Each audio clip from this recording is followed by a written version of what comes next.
ไม่นึกว่าภาษาอีสานจะแปลยากขนาดนี้จะมีความหาขนาดนี้เลย สวัสดี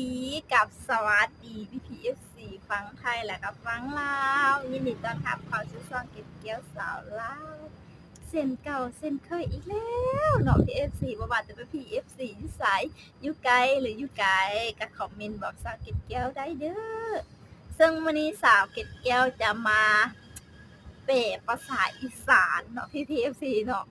แปลภาษาอีสานว่าจะยากส่ำใดจะแบบมีความฮามีความตลกจังไดแล้วจะแปลได้บ่เนาะพี่ FC ไปเฮาไปเลยแปลเริ่มขอที่แรกกันเลย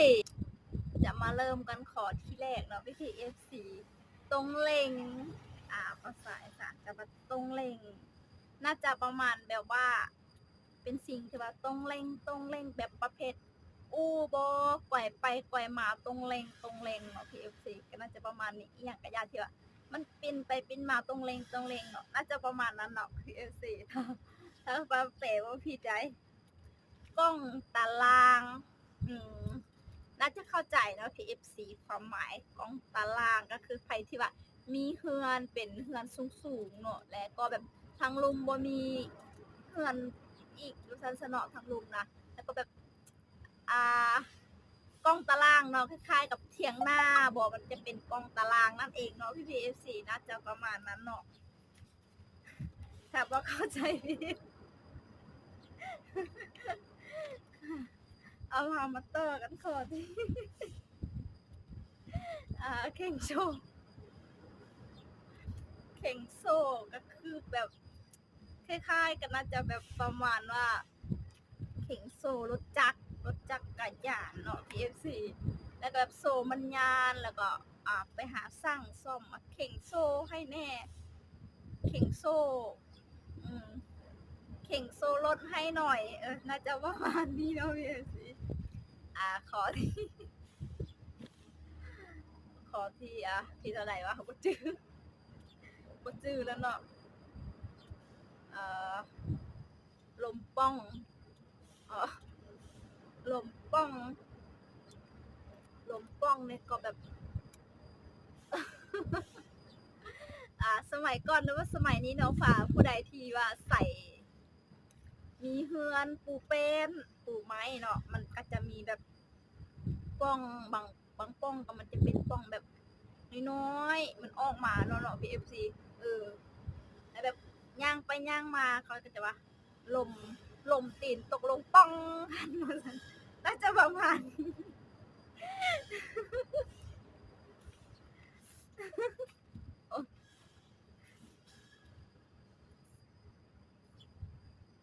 ขอที่อดสาว่าแม่อะไรก็อดสาว่าแน่อดสะว่าแน่กับแปลว่าจังได๋ติคล้ายๆกับสมน้ำหน้าบ่แบบเว้าแล้วบ่ฟังบอกแล้วบ่ฟังสมน้ำหน้าสมมุติว่าถ้าเจ็บบ่จะประมาณน่าจะประมาณนี้เนาะ PFC น่าจะประมาณนี้เนาะ PFC อ่าสีสิวอันใดคือสีสิวสีสิวก็แปลว่าอิหยังเป็นสีม่วงๆดำๆค้ำๆบ่ดำๆเขียวๆม่วงๆเนาะน่าจะประมาณนั้นไหน PFC หรือว่า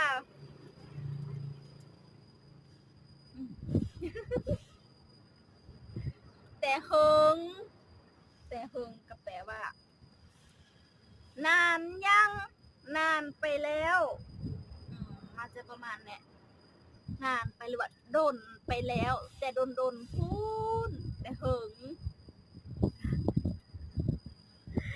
น่าจะประมาณนั้นบ่ PFC ตอนไหนบ่ประมาณนี้บ่แต่เฮิงแม่นบ่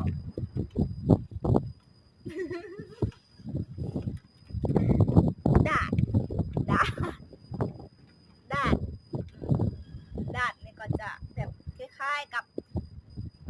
าเฮาไปดักทอรถบ่หรือว่าไปแตะได้ผู้นั้นผู้นี้เนาะวิธี FC น่าจะประมาณนั้นไปแตะเดียวแล้วแบบพอน่ะยับไปไกลนะอย่ามาดากเขาหน้าน่าจะประมาณนี้ได้ น่าจะประมาณนี้เนาะ PFC คำสาวแก้วแปลผิดก็ขออภัยนะเนาะคือศัพท์ภาษามันจะอาจจะยากเนาะสำหรับแบบสำเนียงการเว้าการจาเนาะ PFC จะแตกต่างกันเดี๋ยวเราจะมาต่อขอที่ต่อไปก็จะเป็นเปียงเปียงคล้ายๆกับแบบเปียงหนึ่งขอแน่เปียงหนึ่งหรือว่าปาดหมักโมขอแน่เปียงหนึ่งปาดอีหยังกะยะกินแน่เปียงหนึ่งน่าจะประมาณนั้นเนาะเปียงหนึ่งเด้อสิบ่เอาหลายเนาะ น่าจะประมาณนี้อีเกียเนาะ PFC อีเกียบ้านสาวกินแก้วก็ภาษาอีสานเราหรือภาษาลาว PFC อีเกียส่วนจะเป็นภาษาไทยก็จะแปลว่าค้างคาวน่าจะประมาณนั้นเนาะ PFC สาวเก็บแก้วก็บ่ค่อยฮู้แบบตู่อีเกียเป็นจังได๋ PFC ช่วงนี้บ่เห็นแล้วเนาะหรือว่าบึงประมาณนี้บ่ เขาจะปล่อยเรื่องนี้พลาดความหมายว่าพลาดล้มลื่นล้มอย่างกลางทางหรือว่าเดินกลางทางแบบทางมืนค่ะเนาะ PFC พลาดลื่นล้ม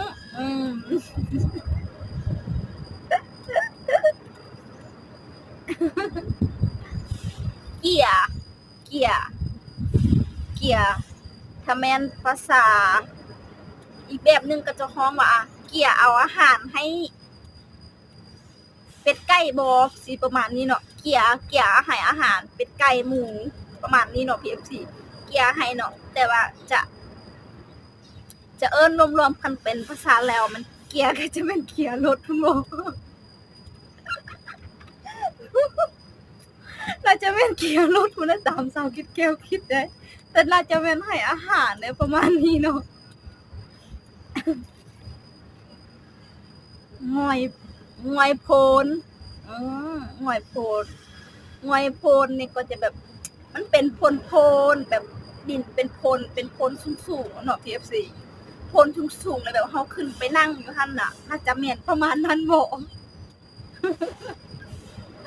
งอยโพนนั่นน่าจะแบบเป็นดินมันโพนขึ้นสูงPFC ขึ้นโพนสูงๆเลยแบบเฮาไปนั่งอยู่หั่นบ่แต่เพิ่นก็จะเอิ้นว่างอยโพนโอ้โหประมาณนี้เนาะที่สูง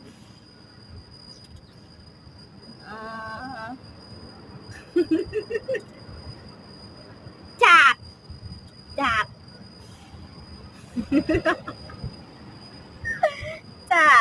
บบถ้าเป็นภาษาลาวก็จะแบบจะเข้าใจว่าจาดแบบอันใดอันหนึ่งเนาะ PFC ก็ว่าจาดให้คือว่าตกใจเนาะแบบจาดเฮ็ดให้ผู้หนึงคนหนึ่งอีกตกใจว่าฉันซะเนาะจะทำให้คนหนึ่งตกใจกับ PFC น่าจะประมาณนั้นแหละเป่งเนี่ยก็จะเป่งก็จะแบบ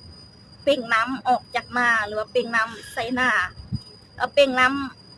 ำก๊อกเป่งน้ำใดให้แน่เนาะ PFC น่าจะประมาณนี้หรือว่าเป่งน้ำหลายอันเนาะ ทำอิฐทำอิฐแล้วว่าจะเอิ้นว่าเริ่มต้นเนาะหรือว่าเป็นอ้ายผู้ทำอิฐเอ้ยผู้ทำอิฐผู้ที่1ว่าซั่นซะเนาะผู้ที่1ก็จะแม่นผู้ทำอิฐน่าจะประมาณนั้นเนาะแอบเนาะแอบเนี่ยก็จะเป็นแบบเป็น แอมฮักบอกเนาะ PFC แอมฮักรู้ไหมแอบก็คล้ายๆกับแอบเข้าบอแอบเข้าที่ว่าใส่เข้าบอกล้องเข้าแล้วเป็นแอบที่เขาจะเอิ้นว่าอะไรก็ PFC เป็นหีบเนาะเขาเอิ้นว่าแอบบอกเป็นหีบแบบอัดคลิปครับน่าจะประมาณนั้นเนาะเป็นจังไดกันแน่เนาะหลังจากที่ว่าได้ส่งที่ว่าสอบเก็บเกี่ยวแปลให้ฟังเนาะ PFC เนาะถ้าว่าข่าวเก็บเกี่ยวแปลบ่ถูกก็ขอโทษขออภัยนำเนาะเพราะว่าก็จะฮู้ประมาณนี้ว่าซั่นซะเนาะ PFC การแปลถ้าว่า PFC คนใดแบบฮู้วิธีแปลหลายกว่านี้ก็คอมเมนต์บอกสาวเก็บเกี่ยวหรือว่าคอมเมนต์แปลให้สาวเก็บเกี่ยวได้เด้อ PFC เนาะสำหรับคลิปนี้เรื่องราวตัวนี้ที่ตลกของวันนี้ก็จะได้จบเพียงเท่านี้ขอบคุณใจที่ว่าติดตามนะครับสุขคลิปสาวเก็บแก้วมาตลอดแล้วก็ฝากกดไลค์กด